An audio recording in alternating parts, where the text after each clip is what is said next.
So let's be honest, the market's been a little dramatic lately. Prices are high, interest rates aren't winning any popularity contests, and a lot of buyers are asking the same thing. Is buying even worth it right now? Totally fair. Renting can feel like the more flexible, less stressful option, but here's the truth. Renting might feel easier short term, but it's not always the smarter move long term. If you're renting in Long Beach, Seal Beach, Huntington Beach, or anywhere nearby, and wondering whether to keep renting or make the leap to ownership, let's break down what your money is really doing in both scenarios. This isn't a scare tactic or a sales pitch, it's a financial reality check.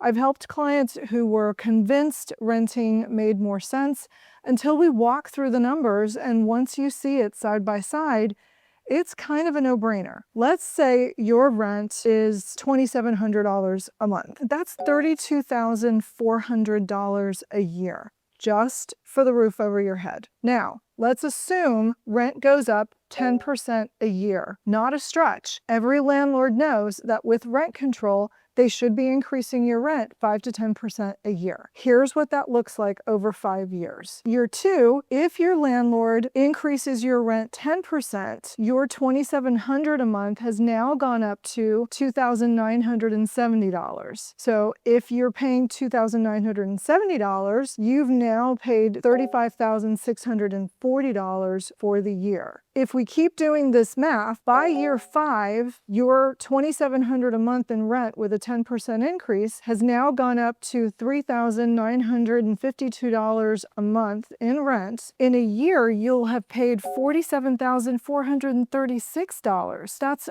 $47,436 towards your landlord's mortgage. Over the course of 5 years, guys, now pay attention because this is gonna hurt. You will have paid $197,804. That's nearly 200 grand. Gone. No equity, no return, just a very expensive 5-year sleepover at someone else's investment property. Yep. Now, let's say you buy a $500,000 condo. This scenario is based on today's rates hovering in the high 6s. And yes, they're still saying the rates are going to come down. Option 1, 20% down, your monthly payment would calculate somewhere around $3,248, and that's principal, interest, taxes, and insurance, the whole nut. Option 2, 10% down, your monthly payment would be somewhere around $3,625 a month. Yes, it's a higher payment, but here's the thing. It doesn't go up every year, it stays the same. There's no surprise rent increases, no surprise increases every year. And while you're making that payment, you're building equity. And if the rates do come down, you can refinance and drop your payment. Oh, and here's the other thing. With just 3 to 5% annual appreciation, that condo could be worth close to $600,000 in just 5 years. That's almost $100,000 in potential value, plus you're chipping away at the loan balance. So instead of $200,000 out the window that you've spent in rent, you could be putting that money to work for you. Now, I know that you're thinking, but what about mortgage rates? I'm waiting for 3% to come back. Look, I miss them too. Those rates were like finding designer shoes on clearance. Exciting, but rare.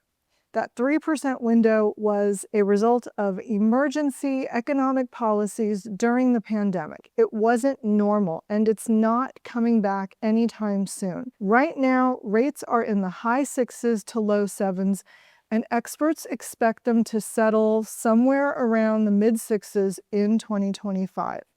And what I tell people all the time, deal with what you know right now.